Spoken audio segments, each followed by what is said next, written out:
प्रधानमंत्री नरेंद्र मोदी और जिनपिंग की मुलाकात आज हो सकती है। दोनों देशों के बीच 5 साल बाद होगी द्विपक्षीय बैठक। रूस के कजान में ब्रिक्स सम्मेलन से इतर होगी यह बैठक और इससे पहले दोनों नेता 2019 में ब्राजील ब्रिक्स सम्मेलन के दौरान मिले थे।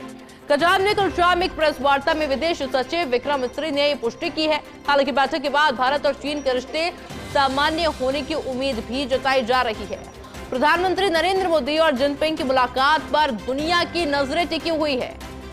गलवान घाटी में जून 2020 में भारत और चीन के सैनिकों के बीच में हिंसक झड़प हुई थी और तभी से दोनों देशों के बीच में काफी तनातनी देखने को मिल रही थी। हालांकि कल ही एलएसी पर पेट्रोलियम को लेकर बन गई है आम सहमति। दोनों देशों के बीच चल रहे सैन्य गतिरोध को समाप्त करने में सफलता मानी जा रही है।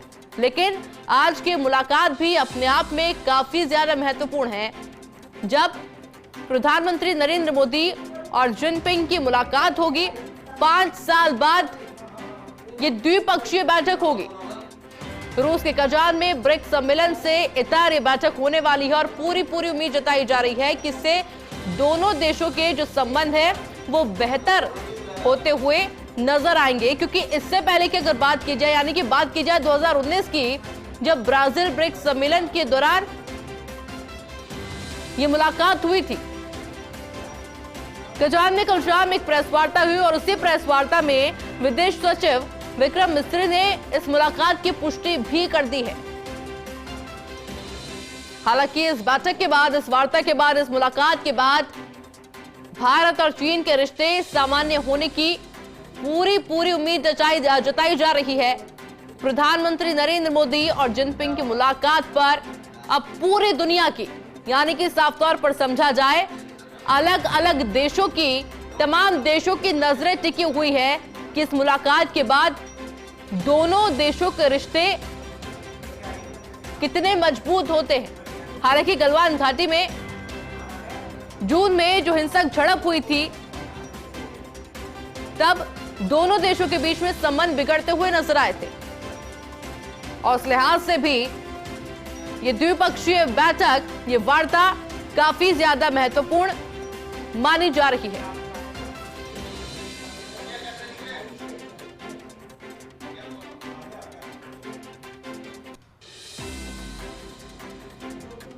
हालांकि ऐसे में न सिर्फ भारतीय नागरिक और चीन के नागरिकों की, बल्कि पूरी दुनिया की निगाहें टिकी हुई है कि जब ये मुलाकात होगी तो इसके क्या कुछ रिजल्ट्स निकल कर आते हैं। मेरे साथ में डेली न्यूज एडिटर अदिति नागर भी जुड़ चुकी है। अदिति, आज की मुलाकात अपने आप में बेहद खास, क्योंकि इससे पहले जो वार्ता हुई सफल हुई, लेकिन जब दोनों देशों के प्रधानमंत्री और जिनपिंग जब साथ में मिलते हैं तो और पॉजिटिव ये हो सकता है रिश्ता दोनों देशों के बीच।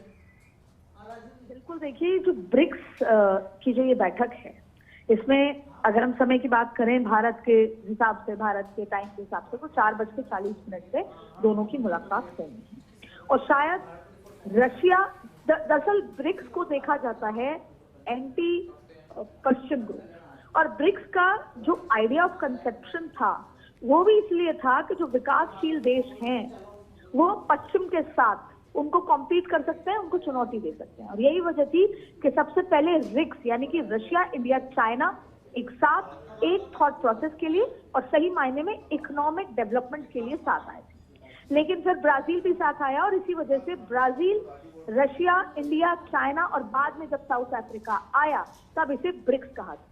फिर कुछ समय बाद, 5 साल बाद, इसमें 5 नए देश जुड़े, इसके बाद इसको ब्रिक्स प्लस कहा। लेकिन इस बार 16वां सम्मेलन जो है ब्रिक्स का, वो और ज्यादा खास हो जाता है क्योंकि इस बार चाइना और इंडिया की मुलाकात होगी। दरअसल जब हम बात करते हैं वेस्टर्न, जो पूरे, खास तौर पे अगर हम बात करते हैं G7 की, जो ग्रुप 7 है, वो डेवलप यानी कि एडवांस्ड इकोनॉमी वाले कंट्रीज हैं। और ब्रिक्स बना था जिससे कि वो पश्चिम के सामने खड़े होकर इकोनॉमी के साथ आकर चुनौती दें। लेकिन जब एकजुटता की बात थी तो ब्रिक्स में वो एकजुटता नहीं थी जो पश्चिम देशों में थी, जैसे कनाडा, फ्रांस, इंडिया और तमाम ऐसे देश, यूरोपियन देश। लेकिन अब जब चाइना और भारत की दूरियों में कमी आएगी तो जाहिर तौर पे ब्रिक्स और ज्यादा स्ट्रांग खड़ा होगा। और हम क्योंकि चाइना का जिक्र कर रहे हैं तो ऐसा नहीं है कि यह आज एक दिन में हुआ। प्रधानमंत्री नरेंद्र मोदी अक्सर एक बात कहा करते हैं कि ये युग युद्ध का नहीं है, ये युग वार्ता का है। लेकिन वो ये भी कहते हैं कि युद्ध और वार्ता साथ नहीं हो सकती। वो ये भी कहते हैं कि युद्ध और ट्रेड भी साथ नहीं हो सकता, और ये प्रधानमंत्री नरेंद्र मोदी ने करके दिखाया। आप देखिए, वो डायलॉग पे विश्वास रखने की बात करते हैं। 2020 से लेकर आज हम 2024 के अक्टूबर में खड़े हैं, जब ब्रिक्स का सम्मेलन 4 साल का समय लगा, जब भारत ने अपनी फॉरेन पॉलिसी से धीरे धीरे धीरे 4 साल तक चाइना के साथ, जब 2020 में गलवान के साथ फेस ऑफ हुआ, जब 2020 में मिरर डिप्लॉयमेंट भारत ने करा और डिसएंगेजमेंट का और तमाम तरीके की बात हुई, उस समय से लेकर अब जब चाइना खुद को पीछे पुल आउट करने में रेडी था कि वो जो जमीन पर उसने बिना कंसेंसस के कब्जा किया वो पीछे होगा, मिरर डिप्लॉयमेंट भारत ने किया और उसके बाद वार्ता शुरू हुई। तो आज जब भारत देश ये बात करता है कि वो डायलॉग पर विश्वास करता है, युद्ध पर नहीं, वो प्रधानमंत्री मोदी ने धीरे धीरे करके दिखाया और आज 4 साल बाद चाइना बातचीत करने को तैयार है। तो ये तो हम बात करते हैं कि आज 4:40 पर वो ऐतिहासिक मोमेंट होगा जब भारत और चीन के बीच में 2 बड़े राष्ट्र नायकों, क्योंकि ब्रिक्स की अगर खासियत समझें तो उसकी सबसे बड़ी खासियत है कि 2 सबसे बड़े जनसंख्या के देश हैं जो आमने सामने थे, अब एक साथ होंगे, और जाहिर तौर पर जब ये एक साथ होंगे तो ब्रिक्स की ताकत और बढ़ जाएगी, क्योंकि ब्रिक्स की सबसे बड़ी ताकत ही चाइना और भारत है। अब ऐसी स्थिति में ट्रेड भी बढ़ेगा, सिक्योरिटी भी बढ़ेगी और एकजुटता भी बढ़ेगी। लेकिन अब बात करते हैं कि इसमें जो पूरे वेस्टर्न है, क्योंकि ये एक परसेप्शन बनाया गया कि इससे वेस्ट की चिंताएं बढ़ती हैं, इससे पश्चिम देशों की चिंताएं बढ़ती हैं। जाहिर तौर पे जब सबने रशिया को अलग थलग किया, पूरे वेस्ट ने रशिया को अलग थलग किया, पूरे वेस्ट ने रशिया पर सवाल उठाए यूक्रेन पर वॉर को लेकर, तो रशिया के लिए ये नीड ऑफ एन आवर था कि किस तरीके से चाइना भारत उसके साथ खड़े हो। लेकिन भारत की फॉरेन पॉलिसी की खूबसूरती देखिए, ईस्ट वेस्ट नॉर्थ साउथ, और भारत है बीच में। भारत रशिया का भी दोस्त है तो यूक्रेन का भी दोस्त है, अमेरिका का भी दोस्त है तो अब चाइना का भी दोस्त होगा, फ्रांस का भी दोस्त है।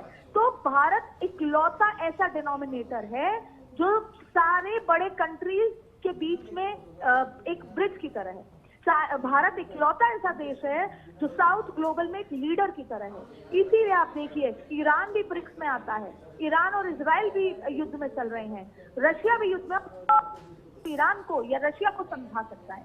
ऐसे में आज के दिन शायद भारत के 140 करोड़ लोगों को इसको उत्सव की तरह मनाना चाहिए, इसको एक सेलिब्रेट करना चाहिए त्योहार की तरह कि ये भारत की फॉरेन पॉलिसी है, ये हमारे भारत की फॉरेन पॉलिसी है, जिसमें आज भारत उस सेंटर ऑफ अट्रैक्शन खड़ा है जहां इस पूरी दुनिया के देश भारत के साथ मित्रता करना चाहते हैं, हाथ में हाथ मिलाकर पूरी दुनिया में वो तस्वीर भेजना चाहते हैं। भले ही पश्चिम रशिया को अलग थलग करना चाहता था, लेकिन रशिया की आज रिक्वायरमेंट है कि अगर भारत उसके साथ होगा तो शायद पश्चिम के साथ किसी न किसी तरीके से एक बैलेंस बना रहेगा। ये खूबसूरती है भारत की कि भारत ना किसी के साथ है और ना किसी के बिना है। भारत खड़ा है और पूरी दुनिया भारत को देख रही है, उसकी मित्रता, उसके ट्रेड बिजनेस के लिए और उसका सहयोग। बिल्कुल अदिति, बहुत बहुत शुक्रिया आपका तमाम जानकारी के लिए।